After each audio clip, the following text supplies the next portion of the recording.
Tom, first of all, I want to say thank you for taking out your time. Like I said earlier, welcome to my channel, RealityTeamTV. How are you doing today, first of all? How's your day been today? I'm doing a bit tired. It's only like nearly enough 4 o'clock in the afternoon. I've done about 300 jobs. Yeah. And I've got to get home, shower up and come back, and first thing we'll be training down the under 23s and the ladies tonight. So on a Thursday it's pretty much a busy day. Yeah. Is it always this busy? From week, like, is it always this busy like every week? Every it depends on which week you are? Every day. If my phone's not ringing, there's someone asking me a question or something going on at the football club. I'm either cleaning the pipes, hiring the hall, brushing the pitch, cleaning up, fixing the toilet, fixing the showers, or the meeting with the chairman, cash and carry, beer orders. There's always plenty to do every day. Well, those are a lot of jobs. It seems like you're a multi-talented person. I mean, it's not so much of the talent cleaning up, and, you know, but I can't see any other manager doing it. Yeah. I can't see Mourinho down the road and they call him the special one. I can't see him sticking his hand down the toilet and cleaning toilets. That's absolutely true. I mean, where does this passion come from? Because like I said to you earlier, when I was watching your documentary, like I see you're proper hands-on from the ground and up. Like, have you always been like this? Like, there you go. See the phone don't stop ringing. You see what I mean? We're 3 minutes into the interview and my phone's ringing. Let me just switch them off. No problem. You're a very busy man. You're really in demand. Well, that's what happens. If I leave the phone on there, it'll be ringing for the next. Every 5 minutes. So it is what it is. Like, I want to take you back first of all. Yeah. You see, when you first joined the club, like how was, like we spoke about a little bit, you know, before the camera went on. How was the state of the club, like when you first joined them? We had a grass pitch with no barriers. Always muddy. Between November and February, we couldn't play on that pitch because it was always flooded. Lots of games getting called off. The place, people used to use this as a dumping ground.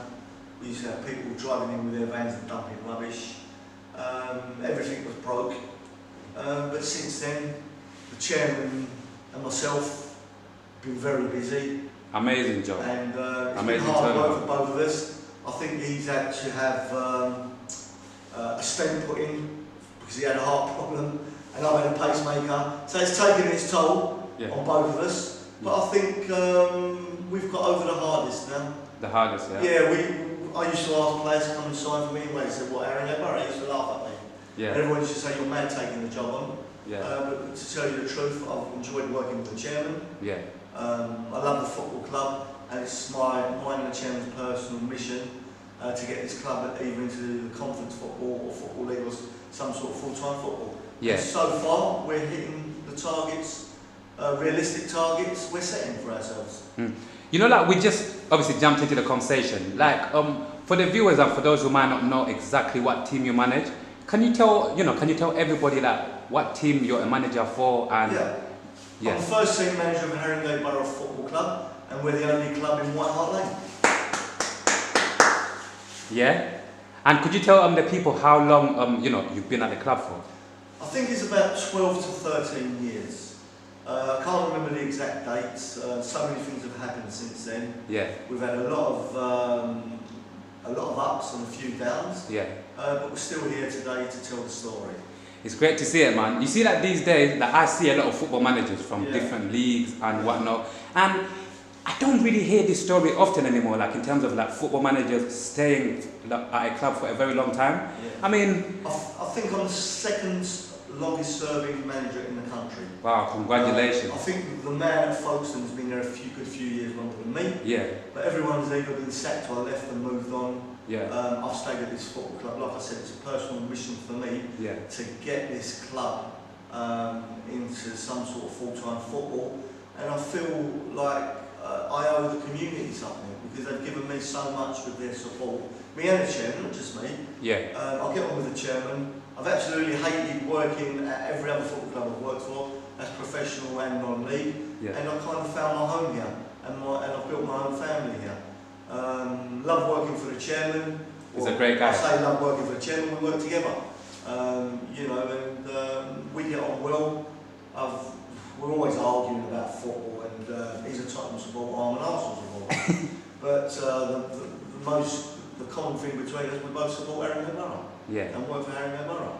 And in terms of like community-wise, because I'm very big on community, like Would you say that how much does Haringey Borough Football Club mean to the community? We give a lot back to the community.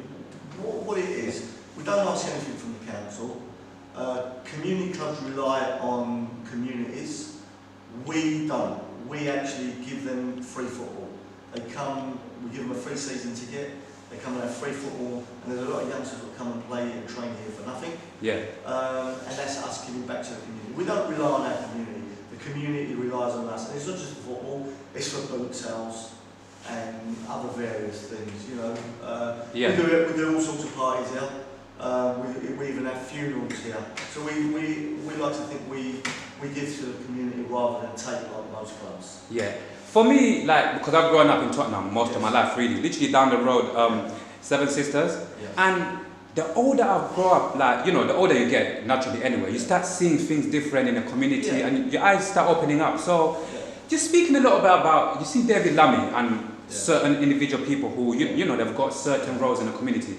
Like, would you say that people like David Lammy and certain leaders in our community, they can do more for grassroots football and for such clubs like Haringey Borough Football Club? Well, if we go back when I was a kid, I've grown up in Tottenham, Edmonton as well, we had youth clubs. We had all sorts of community things going on. All of a sudden, there's none of that. So the only community free thing you could do in Tottenham is come and watch Haringey Borough Football Club play. We've even asked Tottenham to help us. They don't want to know. When they demolished their stag, we asked for 400 seats. They demolished them. They didn't give them to us. You know, they've got more money than us, and they don't have to help us, but I think they've got a duty to help us. Absolutely, for the community, like I said, it's really important. You know what I mean? Yeah, and look, David Lammy and the council got enough things to worry about. We don't ask or beg. We don't put any pressure on the local councils or community or governments to give us money. We try and be self-sufficient, and this is what we've done so far. The only thing we can ask for, maybe I should write a letter to Mr. Levy and ask him if we could have their trophy cabinet, because we've won more than them in recent years. They usually theirs. So if they don't want to give us seats or whatever, maybe they could lend us their trophy cabinets until I'm sure Mr. Mourinho will start winning trophies for Spurs. Maybe at the moment they've got no use for it, so why not give it to us? You know what I mean? Maybe even that's why they don't want to help, because maybe if they did help, maybe Haringey Borough in years to come would pass them. I don't think that will happen in my lifetime, and I don't think they've got anything to worry about. And I'm sure if Mr. Levy and Jose Mourinho took the time to understand Haringey Borough Football Club a little bit more, and take the time to come and have a look at it, I'm sure they want to help us. But at the moment, we're just another football club was asking for their help. And I understand they've got their own business to run. They're a multi-million-pound business, but we can do with their help. I have got 5 ex-Spurs players, 24, 25-year-olds who have been released by Spurs, weren't quite good enough for them, but they're currently in my side. So this is the connection I want. I don't want to be selling Queen's Park Rangers and West Ham players like I have done in the past. I would rather have that connection with Spurs down the road. That makes sense. It's local. It's closer. It's local, and you know what I mean. You know, I'm being a little bit cheeky. What I just said about trophy cabinets and stuff like that. It's to get a little bit of a cheap laugh, I suppose. But we can do with a little bit of their help. Maybe the government should start taxing big clubs when they sell players. Maybe there should be a 1% tax what should come to a little club like us. Oh, they don't tax them. That's something new. They do get taxed. They've got hefty tax bills, but what I'm saying, maybe in that tax they should include a 1% tax for when they sell a player for 30 million. Maybe we should get 1% of it. Maybe that's the answer.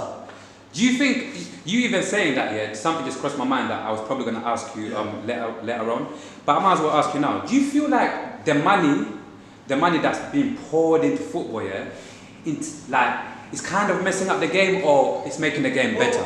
Look, if you really break it down, it's disgusting what's happening in football. Let's take Spurs. They've got Bale on a 1-year loan, and his wages come to 30 million. Right. Wow. Now, then you read, say you're reading this in the newspaper, because this is where I read it, then you turn the page and you find that Macclesfield have gone bust because they own $500,000. How can they allow a team like Macclesfield to go bust? Because that could be us. This could be we could be the next Macclesfield. How can they big clubs allow Macclesfield to go bust when they're paying players £30 million a year wages? And that's just a loan spell. I don't understand football. It doesn't add up. This is why I hate football. I hate football. Okay, I really do. I hate the people in it. I hated it when I was at a professional club because they're not thinking about the person, the ordinary person on the street or smaller clubs. They keep saying grassroots, grassroots. Semi-professional football at Haringey Borough are not grassroots. They're not professional. We're somewhere in the middle. How about us? Somewhere in the middle. Yeah. Wow. How about people in Tottenham who need a second chance? How about players who've gone down the wrong road? And I've got plenty of them in my side who behave themselves and play my football side, and I've given them a chance. And there's plenty of them who have come here and moved on and won contracts or got contracts at bigger clubs. How about those people I've helped? Well, how come the chairman and I and Haringey Borough Football Club have got it so right here, and everybody out there, or most people out there, can't get it right? Governments, councils, and whatever. This is what disgusts me with football.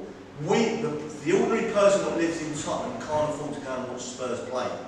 I know, man. That's why we're giving them free football here. That's sad. Yeah. Even, do you think every season that goes by, do you think definitely in terms of like the beauty of the game, do you think the more money that get poured into football, do you think the beauty of the game is just getting taken out? You're going to get a lot of people watching non-league football. You know what I mean?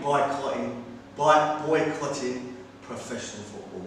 I can see that happening. Already here, I've asked Tottenham supporters, I said, you're Spurs support, why aren't you watching Spurs? This was last year. Yeah. They said, because when I don't watch Spurs play, and I keep bringing up Spurs, and I don't mean to, I know I'm an Arsenal supporter, I keep bringing up Spurs, but the supporters come here. I get QPR fans, I get Leyton Orient fans, I get Spurs fans, I get Arsenal fans, I get West Ham fans. And I said, why do you come and watch Haringey Borough? They go, because we pay £60 to £80 to go and watch them play, and we sit in that seat and we feel alone. Yeah. We come here, we get it for nothing, and we feel part of you. That's the vibe I get. They say, I can come and talk to the manager before or after the game. You know, we've got people